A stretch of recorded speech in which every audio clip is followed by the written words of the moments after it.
Hi everyone! Nandito na naman po ako sa aking today's vlog. Ayan. Ito po yung nakikita ninyong na training nila ngayon ay actually, ito po pala yung middle part ng training nila last week. Ayan. Dapat pala, ang huli kong vlog ay yung kicking nila. Ayan. Ginawa ko po kasing parang serious yung training nila.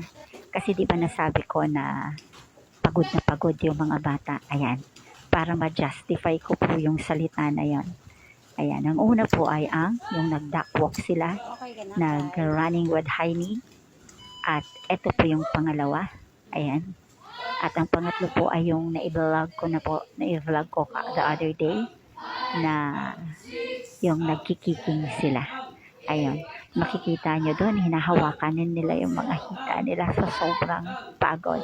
Ayan, ang legs nila hinahawakan na. Ayan. Ngayon sa aking mga followers, sa aking mga viewers, na-justify ko po ba yung salitang yun? Okay. And besides, gusto ko pong ipakita din sa inyo, sa mga nanonood sa akin na tama rin po yung sinabi sa akin ng friend ko na dangerous. Ayun.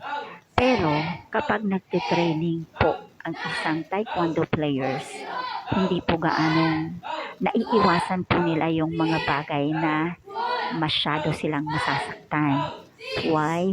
Kasi po sa training, tinuturo po dito kung ano ang dapat nilang gawin para hindi sila masaktan.